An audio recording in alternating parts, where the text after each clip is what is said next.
سب کچھ ہو بیوی نہ ہو تو تنہائی کا احساس مار دیتی کے بغیر کوئی زندگی نہیں ہے، اور خامد کے بغیر عورت کی کوئی زندگی نہیں ہے۔ قریب ترین رشتہ بیوی ہے۔ جو سسرال میں زیادتی ہو رہی ہے میں اس کے ازالہ کی کوشش کر رہا، تو ہم ایک ہندی معاشرے سے متاثر ہیں جہاں بیوہ کی کوئی سنوائی نہیں، مطلقہ کی کوئی سنوائی نہیں۔ تو میں عجیب بات بتاؤں، یورپ میں نظر آتا ہے عورت بڑی آزاد ہے، یورپ کی عورت پر یہاں سے بھی زیادہ ظلم ہوتا ہے۔ اللہ تعالیٰ نے جتنے انسانی رشتے بنائے ہیں، ماں باپ، بہن بھائی، چاچے تائے، دادا دادی، نانا نانی، ساس سسر، خالہ بھانجا، بھتیجا، پھوپھی پھوپھا، یہ جتنے اللہ نے رشتے بنائے ہیں ان میں سب سے اہم رشتہ خامد اور بیوی ہے۔ سب سے اہم رشتہ خامد اور بیوی، سب سے قریب ترین رشتہ خامد اور بیوی۔ لباس سے زیادہ کوئی چیز میرے قریب ہے؟ آپ کے قریب لباس سے زیادہ کوئی چیز قریب ہے؟ بولو۔ تو اللہ تعالیٰ کہہ رہا ہے کہ میری بیوی میرا لباس ہے، اور میری بیوی سے کہہ رہا ہے کہ تیرا خامن تیرا لباس۔ تو میں سے مراد سب شادی شدہ، جتنے شادی شدہ لوگ ہیں، تو میں بھی کون ہے شادی شدہ طلبہ میں؟ ماشاءاللہ کافی بابرکت مجمع ہے۔ ہاں اچھا، تو اللہ تم سے کہہ رہا ہے تمہاری بیوی تمہارا لباس ہے۔ سب سے قریب شادی کے بعد قریب ترین رشتہ لفظ لباس بتا رہا ہے بیوی ہے۔ قریب ترین رشتہ بیوی ہے، اور جو قریب ترین ہوتا ہے وہ پہلے ہوتا ہے، اس کا حق پہلے آ جاتا ہے، قریب ہو گیا۔ اور کل میں نے کہا تھا کہ لباس اور میرے درمیان کوئی چیز حائل نہیں ہے۔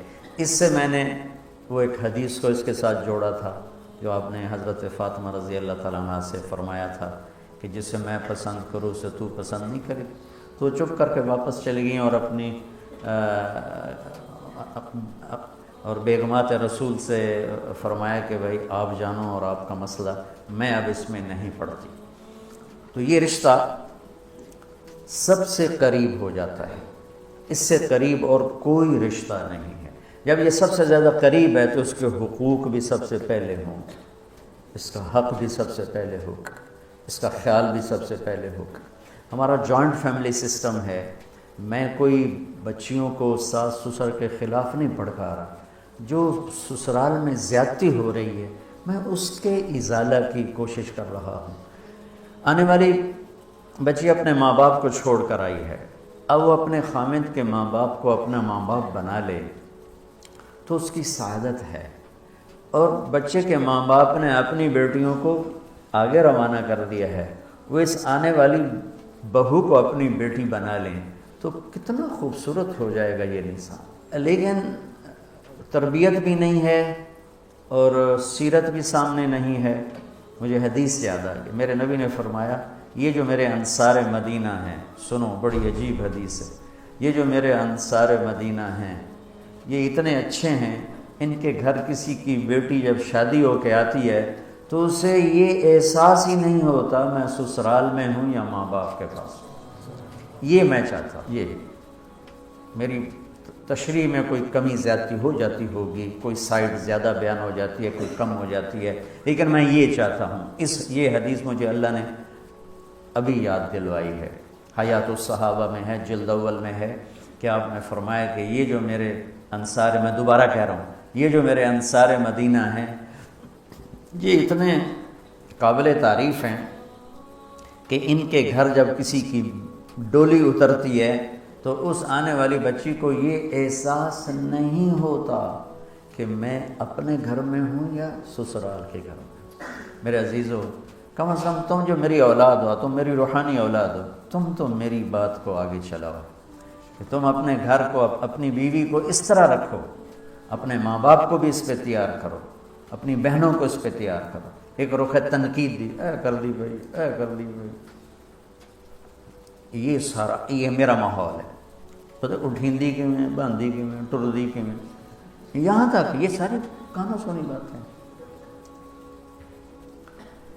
تو بچے کے ماں باپ کہیں ہماری بیٹیوں کی تو شادی ہو گئی، اللہ نے ہمیں بیٹی دے دی ہے، اب ہم اس کو بیٹی بنا کے رکھیں گے، اور آنے والی کہے کہ میرے ماں باپ کو تو میں نے چھوڑ دیا، اب میرے خامند کے ماں باپ میرے ماں باپ ہیں، میں نے ان کے پاؤں دھو کے پینے ہیں، تو خود اپنی خوشی سے سارے گھر کی خدمت کرے، کون روکتا ہے؟ لیکن جو ہمارا ایک جابرانہ ماحول ہے، اس نے اس رشتے کو توڑ کے رکھ دیا ہے۔ یہ جو آنے والی لڑکی ہے، اس کے ذمہ ہے نسل تیار کرنا، نسل، میری بہو سے میری نسل چلے گی اور میں اسی پر جوتا اٹھا کے کھڑا ہوں، کتنی بڑی زیادتی۔ ماں یہ نہیں سوچتی کہ میری نسل جو چلے گی اس لڑکی سے چلے گی۔ اب ساس اگر یوں سوچے کہ میری نسل اس سے چلے گی، سسر یوں سوچے میری نسل اس سے چلے گی، خامند یوں سوچے کہ میری نسل اس سے چلے گی، خامند کی بہنیں یوں سوچیں ہمارے بھائی کی، ہمارے باپ کی نسل اس سے چلے گی، تو ہم اس کو عزت دیں، محبت دیں، پیار دیں، تو وہ پاگل ہے جو تمہیں کاٹ کھائے گی یا تم سے لڑے گی۔ اس کو تانے اتنے ملتے ہیں، ذلت اتنی ملتی ہے، اور میں نے جیسے کہا لباس سب سے قریب ہے، تو اس کے بعد بیوی کا حق سب سے پہلے آ جاتا ہے۔ ماں باپ کی طرف سے زیادتی آئے تو تمہارے ذمہ ہے اپنی بیوی کو بچاؤ، اللہ کے واسطے اپنی بیویوں کی حفاظت کرو۔ ہاں تمہاری بیوی کی طرف سے زیادتی آئے تو اللہ کے واسطے ماں باپ کی حفاظت کرو۔ تو اس کا مطلب یہ نہیں کہ تم ڈنڈا اٹھا لو، اپنے اخلاق ایسے بناؤ، سپرنگ بن جاؤ، سپرنگ جو فریشر سے کو قبول کر کے دب کر کے نیچے چلا جاتا ہے، نیچے جانے میں جڑ جانے کا نظام چھپا ہوا ہے کہ جھک جاؤ، ماں باپ ناراض ہو ان کے پاؤں پکڑ لو، بیوی ناراض ہو اس کے پاؤں پکڑ لو۔ ذلت میں عزت چھپی ہوئی ہے، ساری زندگی کا تجربہ بتا رہا ہوں۔ ذلت، اللہ کی رضا کے لیے ذلت اٹھانے میں عزت چھپی ہوئی ہے۔ ہن لباس لکم، کتنا ہی مجھے غصہ چڑھا ہو میں اپنے کپڑے پھاڑوں، مجھے غصہ آ گیا میں نے اپنے کرتے پھاڑنے میں، کسی یہ پاگل تو کرے گا، سمجھدار دوئے دا کرتا پاڑے گا، اپنا نہیں پاڑے گا۔ اب مجھے بیوی پہ غصہ چڑھ گیا تو میرا لباس ہے، اس کو تار تار کر دوں، گالیاں دوں، تھپڑ ماروں، تو ایسا ہی جیسے میں اپنے کرتے کو پھاڑ رہا اور اپنے کرتے کو تار تار کر رہا۔ بیوی کو غصہ چڑھے تو وہ اپنے کپڑے پھاڑتی ہے۔ کپڑوں کے لیے کتنے حفاظتی نظام ہیں، الماریاں بنی ہوئی ہیں اور ہینگر بنے ہوئے ہیں، کریز خراب نہ ہو۔ ہم کھاتے ہوئے کیا کرتے ہیں، آگے اگر کپڑے نئے پہنے ہوں تو آستینیں چڑھا لیتے ہیں کہ کہیں کوئی شوربہ کچھ سالن ادھر نہ لگ جائے، ادھر نہ لگ جائے۔ میں جب بھی بیٹھتا ہوں تو میری بیوی کہتی ہے آستینیں چڑھاؤ، آستینیں چڑھاؤ، لگنا چاہے۔ اور آگے ہم کیا کرتے ہیں، تولیہ رکھتے ہیں، نیپکن رکھتے ہیں، رومال رکھتے ہیں۔ بڑے بڑے ہوٹلوں میں جاؤ تو پہلے وہ ساتھ رکھا ہوتا ہے کہ کوئی کھانے کا ذرہ گرے، سالن کا کوئی قطرہ گرے تو آپ کے کپڑے خراب نہ ہوں۔ ہم کیچڑ میں جا رہے ہوں تو ہم اپنے پاؤں گندے کر لیتے ہیں، کپڑے گندے نہیں ہونے دیتے، اپنے شلوار اوپر کر لیتے ہیں، پتلون اوپر کر لیتے ہیں، پاجامہ اوپر کر لیتے ہیں۔ تو جب کہیں سے کوئی آنے لگے ایسی ناگواریاں تو اپنے اوپر لے لو، بیوی پہ نہ آنے دو۔ ہم کپڑا بچاتے ہیں یا پاؤں بچاتے ہیں؟ کپڑا بچا، شلوار اوپر ٹانگ لیتے ہیں، کرتے کو یوں سمیٹ لیتے ہیں۔ تو جتنا کیچڑ ہے حالات کا، واقعات کا، اخلاق کا، وہ کیچڑ اپنے اوپر لے لو، بیوی کو بچا لو۔ اور بیوی کیا کرے، وہ جتنا کیچڑ ہے حالات کا، واقعات کا، ناگواریوں کا، اپنے اوپر لے لے، خامد کو بچا لے۔ لباس کا اور کیا کام ہے، یواری سواتکم، یہ تمہارے عیب چھپاتا ہے۔ تو میرا کام کیا ہے، میں بیوی کی کمیاں چھپاؤں، ڈھنڈورا نہ پیٹوں۔ بیوی کا کام کیا ہے، خامد کی کمیاں چھپائے، ڈھنڈورا نہ پیٹے۔ دوسرا کام کیا ہے لباس کا، وریشہ، لباس مجھے خوبصورت بناتا ہے۔ یہ ایک واحد رشتہ ہے جو زندگی کو خوبصورت بناتا ہے۔ سب کچھ ہو، بیوی نہ ہو تو تنہائی کا احساس مار دیتا ہے۔ اس سے ایک اور مطلب نکلتا ہے کہ لباس کے بغیر ایک لمحہ گزارا نہیں۔ سارا دن پانی نہیں پیتے ہیں نا، اب میں بیان میں پانی پی رہا ہوں، لیکن 16 گھنٹے تو گزارے نا، پانی نہیں پیا، کھانا نہیں کھایا، 16 سیکنڈ لباس کے بغیر گزار سکتے ہیں؟ بولو، کوئی بھی کمرے میں نہ ہو، تم تنہا ہو، تم کپڑے اتارو تو تم اپنے آپ کو عجیب فیل کرو، تم خود اپنے آپ کو چادر میں چھپانے کی کوشش کرو گے۔ ان لباس ایک ایسی زبردست ضرورت ہے بلا دلیل کہ تم تنہا کمرے میں بھی کپڑے اتارو تو تم اپنے آپ کو عجیب سا محسوس کرتے ہو۔ اس سے پتہ چلا کہ بیوی کے بغیر کوئی زندگی نہیں ہے اور خامد کے بغیر عورت کی کوئی زندگی نہیں ہے۔ یہ ہمارا بدبخت معاشرہ ہندی کہ کسی بچی کو طلاق ہو جائے وہ گل سڑ کے مر جاتی، اس کی شادی نہیں ہوتی۔ کوئی جوان بچی بیوہ ہو جائے وہ سسک کے مر جاتی، اس کی شادی نہیں ہوتی۔ کوئی 40-50 سال کا ہو جائے مرد، اس کی بیوی مر جائے، کوئی اس کو لڑکی دینے کے لیے تیار کوئی نہیں۔ اور لباس کا لفظ بتاتا ہے کہ شادی کے بغیر انسان ننگا ہے، اور ننگے انسان کا کوئی کہیں بھی گزارا نہیں ہے۔ لفظ لباس بتاتا ہے کہ ہم اس چیز کو رواج دیں کہ شادیاں ہوں، بیوہ کی شادی ہو، مطلقہ کی شادی ہو، کوئی کس کی بیوی مر جاتی ہے۔ حضرت ابن مسعود کا فرمان ہے اگر میری موت میں 10 دن باقی ہوں تو بھی میں شادی کر لوں گا اگر میری بیوی مر جائے تو۔ ابو ہریرہ کہتے ہیں اگر میری زندگی میں 7 دن باقی ہوں اور میری بیوی مر جائے تو میں 1 ہفتہ بھی شادی کے بغیر نہیں رہوں گا، میں شادی کر لوں گا۔ تو ہم ایک ہندی معاشرے سے متاثر ہیں جہاں بیوہ کی کوئی سنوائی نہیں، مطلقہ کی کوئی سنوائی نہیں، اور کوئی جوان بھی 2-4 بچے ہیں اور بیوی مر جائے تو اس کی کوئی شادی نہیں ہے، سسک کے وہ بلک کے زندگی گزارتے ہیں۔ ہم لوگ اس کو رواج دیں۔ لباس، لفظ لباس بتا رہا ہے کہ جیسے لباس کے بغیر ایک لمحہ آدمی چین سے نہیں بیٹھ سکتا، ایسے ہی اس رشتے کے بغیر زندگی میں کوئی خوبصورتی نہیں، کوئی حسن نہیں۔ ہن لباس لکم انتم لباس لہن۔ تو لباس کیا کرتا ہے؟ زیب و زینت۔ لباس کیا کرتا ہے؟ عیب چھپاتا ہے۔ لباس کیا کرتا ہے؟ خوبصورت بناتا ہے۔ تو اس رشتے کو خوبصورت بنانا ہے، بیوی خامند کے لیے، خامند بیوی کے لیے۔ کس طرح یہ رشتہ خوبصورت بنے گا؟ اچھے اخلاق کے ساتھ، اچھے اخلاق کے ساتھ۔ اگر گھر والوں کے اخلاق اچھے ہوں، وہ بچی ساس سسر کو ماں باپ بنا لے، ساس سسر بچی کو ماں باپ بنا لے، خامند بیوی کو ہتھیلی کا چھالا بنا لے، بیوی خامند کو ہتھیلی کا چھالا بنا لے۔ میں قربان جاؤں اپنے نبی پر، ساری کائنات کو نور ایمان دینے والی ہستی، اور حضرت عائشہ رضی اللہ عنہ کو لقمے بنا کے کھلا رہے ہیں۔ کمال۔ حضرت عائشہ رضی اللہ تعالیٰ عنہ وہ بڑی بڑی بوٹیاں ہوتی تھیں نا، وہ اٹھا کے ایسے نوچتیں اور پھر رکھ دیتیں، روٹی کا ٹکڑا اٹھاتی۔ میرے نبی وہی بوٹی اٹھاتے جہاں حضرت عائشہ نے نوچا ہوتا تھا، وہیں دکھا کے کرتے تھے، ان کی محبت کو لینے کے لیے اور ہمیں سکھانے کے۔ حضرت عائشہ گلاس اٹھاتی، بڑے بڑے ہوتے تھے، اب تو یہ چھوٹے چھوٹے گلاس ہیں، بخل کا زمانہ آ گیا، پانی بھی تھوڑا دیں دیں۔ ہمارے دیہات کا کلچر تھا، اب تو مٹ گیا ہے، مہمان ہی کوئی نہیں ہوتے۔ جب کچی سڑکیں ہوتی تھیں اور ذرائع نہیں تھے تو بہت سے مسافر ہمارے ڈیروں میں آ کے رات گزارتے تھے، ہماری پہچان والے نہیں، اجنبی راہگیر، کوئی پہچان والے بھی، لیکن جو بھی تھے، کوئی اپنے ہیں، پہچان والے ہیں، دوست ہیں، مسافر راہگیر ہیں، ان کو رات کو کھانے کے بعد دودھ پلانا یہ ہماری تہذیب تھی کہ جتنے بھی ہیں دیرے میں 15 ہیں، 20 ہیں، 1 ہے، جاؤ بھائی روٹی کھا لی ہے، دودھ پلاؤ سارے ہیں۔ وہ جانور بہت زیادہ ہوتے تھے، کھیتی باڑی کم ہوتی تھی، دودھ وافر ہوتا تھا، وہ گلاس اتنے بڑے بڑے ہوتے تھے، 3-3 پاؤ کا گلاس ہوتا تھا۔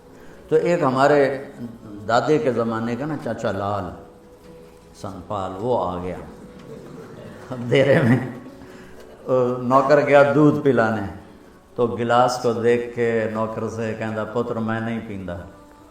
اسا کہا چاچا کیوں نہیں پینا؟ اسا کہا 2 تو ود پیواں تو بے غیرت بنا، تے 2 تے میرا گزارا نہیں، میں نہیں پینا۔ تو حضرت عائشہ رضی اللہ تعالیٰ عنہ گلاس اٹھاتی اور یہ پیا، یہ رکھا۔ میرے نبی اٹھاتے اور جہاں حضرت عائشہ کے ہونٹ لگے ہوتے تھے وہاں ہونٹ رکھ کے۔ یہ زندگی سکھائی ہے۔ یا عائشو، کیا محبت سے بولا عائشہ نے، یا عائشو، یہ عاشقانہ انداز ہے، محبوبانہ انداز ہے۔ یا حمیراء، عائشہ آؤ دوڑ لگائیں۔ عائشہ مجھے پتہ چل جاتا ہے جب تو میرے اوپر ناراض ہوتی ہے۔ حضرت عائشہ نے کہا وہ کیسے؟ کہ جب تو میرے اوپر ناراض ہوتی ہے نا تو یہ نہیں کہتی مجھے رب محمد کی قسم، تو کہتی مجھے رب ابراہیم کی قسم۔ جب تو میرے اوپر راضی ہوتی ہے تو کہتی ہے مجھے رب محمد کی قسم، اور جب تو میرے اوپر ناراض ہوتی ہے تو کہتی مجھے رب ابراہیم کی قسم۔ کہ یا رسول اللہ صلی اللہ علیہ وسلم نام ہی آپ کا نہیں لیتی، میرا تو دل آپ پہ کیا، میری جان قربان ہے آپ پر۔ عرب کے ماحول میں اظہار عشق عیب تھا بیوی سے، ہاں معشوق سے اظہار عشق ساری شاعری بھری پڑے۔ تم نے شعراء جاہلیت پڑھو یا بعد کو پڑھو، بھری پڑھی، وَهَلْ تَبْكِينَ لَيْلَا إِذَا مِتُّ قَبْلَهَا وَقَامَ عَلَى قَبْرِ النِّسَاءُ النَّوَائِحُ لَيْلًا كَمَا لَوْ أَصَابَ الْمَوْتُ لَيْلًا بَكَيْتُهَا وَجَادَ لَهَا دَمْعًا مِنَ الْعَيْنِ صَافِحُ وَأَغْبِطُ مِنْ لَيْلًا بِمَا لَا أَنَالُهُ بَلَا كُلُّ مَا قَرَّتْ بِهِ الْعَيْنُ طَائِعُ وَلَوْ أَنَّ لَيْلًا، دیکھو لیلہ لیلہ لیلہ، 4 شعر ہیں لیلہ، ہر شعر میں لیلہ، وَلَوْ أَنَّ لَيْلَ الْأُخَيْلِيَّةَ سَلَّمَتْ عَلَيَّ بَدُونِي جَنْدَلٌ وَصَفَائِحُ لَسَلَّمْتُ تَسْلِيمَ الْبَشَاشَةِ أَوْ زَقَا إِلَيْهَا صَدًا مِنْ جَانِبِ الْقَبْرِ سَائِحُ۔ وہ بڑے زور شور سے لیلہ لیلہ لیلہ اپنے اشعار میں کہہ رہا ہے، لیکن بیوی سے اظہار عشق، عیب، موت، اس ماحول میں جس میں بیوی سے اظہار عشق ایک عیب تھا اور معشوق سے اظہار عشق، شاعری بھری پڑی، ترکت ہوا لیلا وسعد بمعزل، کیا کیا خوبصورت شاعری ہے، بے بالشموس الجانحات غواربا، اللہ بساط من الحریر جلاببا حاولنا تفدیتی وخفنا مراقبا فوضعنا ایدیہن فوق ترائب۔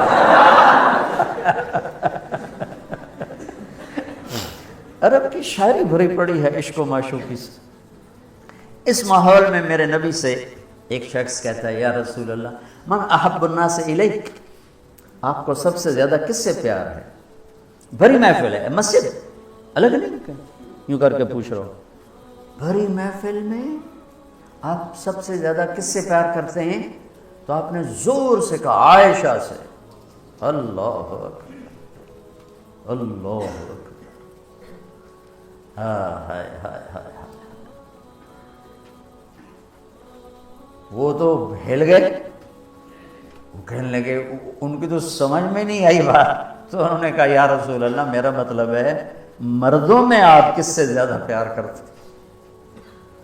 تو آپ کو اندازہ ہو گیا بھائی کیوں یہ پوچھ رہا ہے، اس کو ہضم نہیں ہوا جواب، تو آپ نے کہنا تھا ابو بکر سے، تو آپ نے فرمایا مردوں میں عائشہ کے عباس، ابوہا عائشہ کے عباس، کیا زندگی سکھائی، ہن لباس لکم وانتم لباس لہن، یہ تمہارا لباس ہیں، تمہیں کتنا ہی غصہ چڑھے لباس تو نہیں پھاڑو، تمہیں غصہ چڑھے بیوی کو بے عزت نہ کرو، بیوی کو غصہ چڑھے تو کرتا پھاڑے گی، اپنا دوپٹے کو آگ میں ڈالے گی، نہیں، اس کو بچائے گی، صرف پاگل یہ کام کرتا ہے۔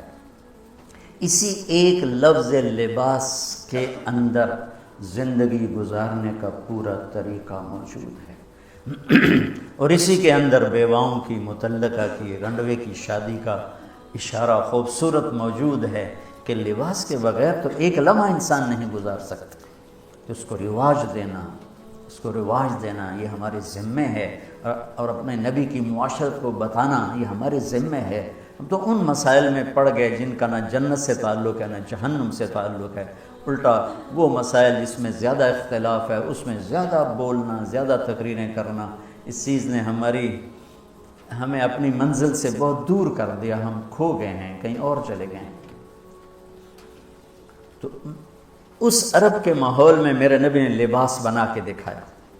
صفیہ رضی اللہ تعالیٰ عنہ چھوٹے قد کی تھی، اونٹ پہ سواری کے لیے وہ خود نہیں کر سکتی تھی، آپ نے اپنا گھٹنا آگے کر دیا، حضرت صفیہ نے آپ کے گھٹنے پر پاؤں رکھا اور اس کو زینہ بنا کے آپ نے ان کو اوپر چڑھایا، زینہ بنا کے۔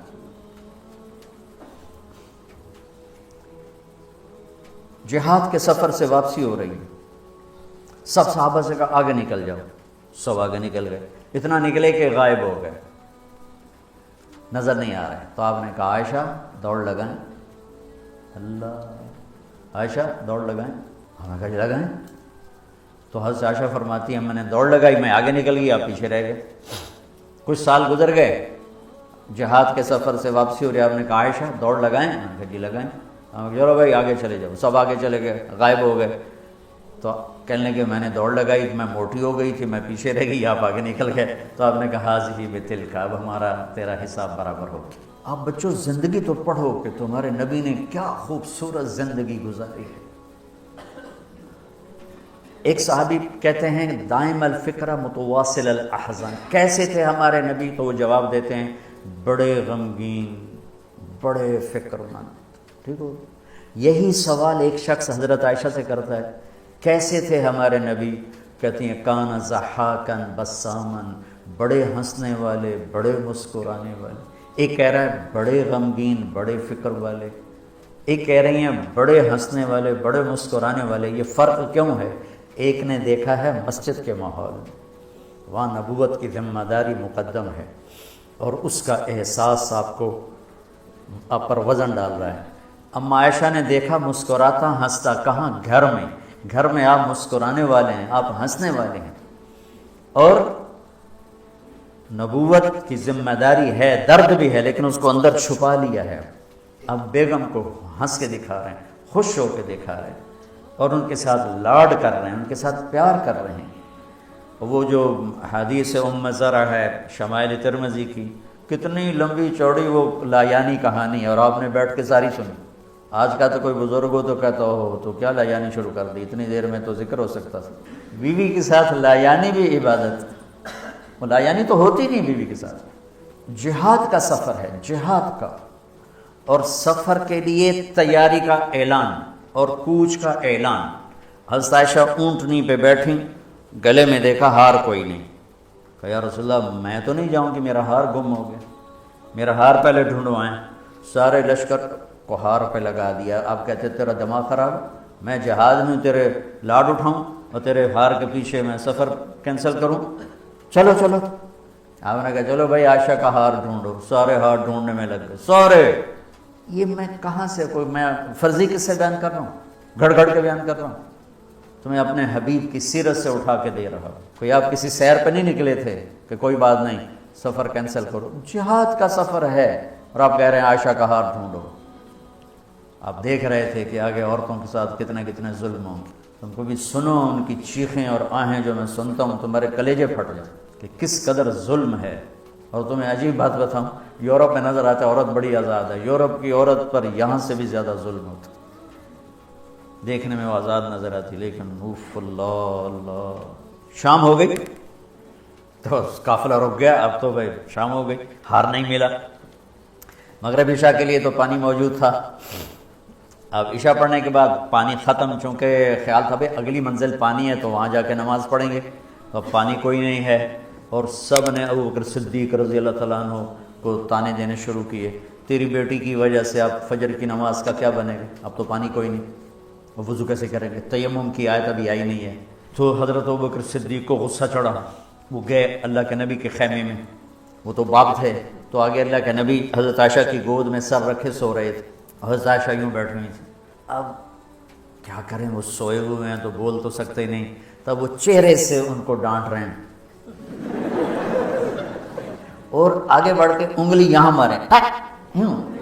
وہ کہتے میں ایسے ہو گئی تاکہ انگلی کے درد سے میں یوں نہ ہوں کہیں اللہ کے نبی جاگ نہ پڑے. تو ٹک ٹک ٹک تیری وجہ سے آج سارا صحابہ تکلیف میں، اور پانی کوئی نہیں ہے. گویا چہرے سے سارا کچھ کہہ رہے ہیں، یوں کر رہے ہیں، چہرے سے سارا کچھ بتا رہے ہیں، اور غصے میں باہر آ گئے.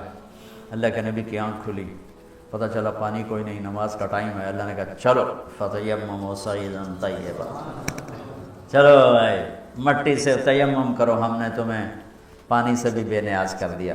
تو پھر سعد بن عبادہ کہنے لگے ابو بکر تیرے گھرانے کی یہ پہلی برکت تھوڑی ہے، اور بھی بڑی برکتیں پہلے ملی ہیں. پہلے سب ناراض ہو رہے تھے، پھر سارے خوش ہو گئے کہ یہ کیا مل گیا. اللہ نے ہمیں تیمم دے، کسی امت کو تیمم نہیں ملا. دیکھو یوں کر کے کر لو، اس سے کوئی پاک ہوتا ہے، اور پھر یوں ایسے کر لو، چلو بھائی غسل سے بھی فراغت ہو گئی. پانی کوئی نہیں ہے تو ہمیں غسل کی ضرورت پڑ گئی ہے، تو اتنا ہی کام ہے. ضربتان. حضرت عمار بن یاسر نیا نیا تیمم کا حکم آیا تھا، پتہ تھا نہیں کیسے کرنا ہے، تو سفر میں تھے تو ان کو ضرورت پڑ گئی نہانے کی. ان کا اب وضو کے لیے تو تیمم ہے بھائی، یوں کر لو، لیکن نہانے کے لیے تو تیمم کیسے کروں گا؟ تو سارے کپڑے اتار کے ریت پہ کبھی یوں لوٹ رہے، کبھی یوں ہو رہے، کبھی یوں ہو رہے. چھ بھی بڑے لمبے چوڑے عمار بن یاسر آ کر کہنے لگے یا رسول اللہ آج میں نے یوں تیمم کیا. آپ نے کہا انما یکفیک ضربتان، ارے وہاں بھی تجھے 2 ضربیں کافی تھیں، یہ اور یہ. تو نماز پڑھی گئی، حضرت عائشہ نے کہا یا رسول اللہ ٹھیک ہے، ہار نہیں ملتا چلیں۔ جب میرے نبی سے اماں عائشہ نے کہا چلیں، تب آپ نے کہا چلو۔ وہ جب اونٹنی کو اٹھایا تو ہار اس کے نیچے گرا پڑا تھا، وہ دھاگا ٹوٹا اور پھسل کے نیچے چلا گیا۔ وہ سارے ادھر ادھر ڈھونڈتے رہے، اونٹ کو کسی نے اٹھایا نہیں۔ اللہ نے تیمم کی رخصت دینی تھی، اور ایک ہمیں خوبصورت زندگی کا درس دینا تھا کہ اتنے بڑے سفر میں بھی بیوی کے لاڈ کو مقدم کیا، ضرورت کو نہیں۔ ہار ضرورت ہے، بولو بولو، اس لیے کہلوانا چاہتا ہوں کہ تمہیں مشکل سبق بتا رہا ہوں۔ یہ یہاں کرسی پہ بیٹھ کے بتانا بہت آسان ہے، جب ناگواری آتی ہے پھر پتہ چلتا ہے کہ اب اپنے آپ کو سنبھالنا کیسے۔ اگر ناگواریوں کو سہنا سیکھ جاؤ گے تو تمہارا گھر جنت بن جائے گا، اگر ناگواریوں کو اگلنا شروع کرو گے تو تم اپنے گھر کو جہنم بنا لو۔ یاد رکھنا، شکل صورت چند دن، روپیہ پیسہ ایک دن بھی نہیں، کپڑے زیور گاڑیاں چند دن، اور اخلاق موت تک ساتھ دے۔ اخلاق کا حسن کبھی باندھ نہیں پڑتا، اخلاق کے حسن و جمال کو کسی میک اپ کی ضرورت کوئی۔ بمکارم الاخلاق کن متخلقا لیفوہا ثناء جدک العطر الثنی فاصدق صدیقک ان صدقت صداقتا فادفع عدوک باللتی فاذا الذی۔ ضمیری کہتے ہیں کہ ایسے اخلاق بنا کہ تم مشک کی طرح مہکے، دوست کو دوست بن کے دکھا، اور فادفع عدوک باللتی فاذا الذی۔ یہ مصر آپ کی فصاحت پر پتہ بتاتا ہے کہ کیا کمال سے آیت کو اس مصر میں فٹ کیا۔ فادفع عدوک باللتی فاذا الذی، ادفع باللتی ہی احسن فاذا الذی بینک وبینہ عداوۃ کانہ ولی، فادفع عدوک باللتی فاذا الذی۔ تو یہ رشتہ بہت مظلوم ہے، اس وقت بہت مظلوم ہے۔ بے شک کہیں آنے والی لڑکی ایسی بے وقوف ہوتی ہے کہ تہس نہس کر دیتی۔ لڑکی کے ماں باپ اتنے بے وقوف ہوتے ہیں کہ بچی کو دینے کے بعد بھی اپنے کنٹرول میں رکھتے ہیں۔ وہ بیچاری نہ ادھر کی ہوتی ہے نہ ادھر کی ہوتی ہے، کہتے میں تینوں پالے ہے تو میری مننی ہے کہ اپنے خامندی مننی ہے۔ حالانکہ جب قبول کیا کا لفظ کہہ دیا، اب سب سے بڑا حق خامد کا ہے۔ جب لڑکے نے کہہ دیا قبول کیا تو سب سے بڑا حق اب بیوی کا ہے۔ میرے نبی نے اس رشتے کو خوبصورت کر کے دکھایا، حسین کر کے دکھایا، اور اس وقت سارے ملک میں ایک آگ لگی ہوئی ہے، اور اس کے پیچھے اور کوئی بڑے اسباب نہیں، صرف بد اخلاقی ہے، صرف بد اخلاقی۔ اس ایک آیت کو بچوں ذہن، ہن لباس لکم، میری بیوی میرا لباس ہے۔ جتنی میں لباس کی حفاظت کرتا ہوں اتنا میں اس رشتے کی حفاظت کر لوں، میرا گھر آباد ہو جائے۔ میرا خامند میرا لباس ہے، میں جتنا اپنے لباس کی حفاظت کرتی ہوں اتنی اپنے خامند کی حفاظت کر لوں، میرا گھر آباد ہو جائے۔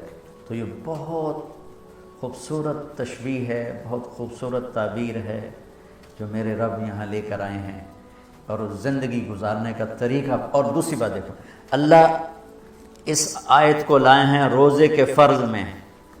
یہ ابھی بات سمجھ میں آئی ہے، پیچھے آ رہا ہے یا الذین آمنوا کتب علیکم الصیام، روزے آ رہے ہیں، ٹھیک ہے، یہ سارا روزہ آ رہا ہے، یہ سارا روزہ آ رہا ہے۔ اذا سألک عبادی، اس میں دعا آ گئی، پھر احل لکم لیلۃ الصیام الرفث، یہ معاشرت آ گئی۔ اس کے بعد پھر اللہ تعالیٰ بتا رہا ہے کلوا واشربوا حتی یتبین لکم الخیط الابیض۔ فرض روزے کے درمیان معاشرت کو اللہ نے ذکر کیا ہے۔ فرض روزے کے اوپر بھی روزہ ہے، نیچے بھی روزہ ہے، درمیان میں معاشرت ہے۔ یہ ایک بات ابھی ذہن میں آئی ہے کہ ہم روزے کو جتنی اہمیت دیتے ہیں، عبادات کو ہم جتنی اہمیت دیتے ہیں، اتنی اہمیت ہم معاشرت کے احکام کو نہیں دیتے۔ ہم معاشرت کو سمجھتے ہیں دنیا داری ہے، میں بیوی سے ہنس رہا ہوں، کھیل رہا ہوں، میں اس کے پاس بیٹھوں، وہ میرے پاس بیٹھی ہے، ہم کوئی گھر کی بات کر رہے ہیں، ہم اسے دنیا داری سمجھتے ہیں۔ اور میرا رب اوپر روزہ، نیچے روزہ، اور بیچ میں لباس لکم۔ کیا عجیب بات ہے، اوپر بھی روزہ نیچے بھی روزہ، اور بیچ میں ہن لباس لکم وانتم لباس لہن۔ جیسے اوپر بھی اخلاق، نیچے بھی اخلاق، اور بیچ میں تبلیغ، خذ العفو واعرض عن الجاہلین، اور بیچ میں ہے وامر بالعرف، معاف کرنے کو مضبوط پکڑو، نیچے زیادتی کرنے والوں کو معاف کرو، اور درمیان میں دعوت کا کام کرو۔ دعوت کو خوبصورت بنایا اخلاق کے ساتھ، اور بندگی کو خوبصورت بنایا معاشرت کے ساتھ۔ کہ اوپر روزہ نیچے روزہ اور بیچ میں آ رہا ہے تمہاری بیوی تمہارا لباس ہے، تمہارا خامن تمہارا لباس ہے۔ یہ ایک خوبصورت درس ہے بچوں، اگر اس کو میں لے لوں، آپ لے لیں، جو سن رہے ہیں وہ لے لیں، ان کی زندگیاں آباد۔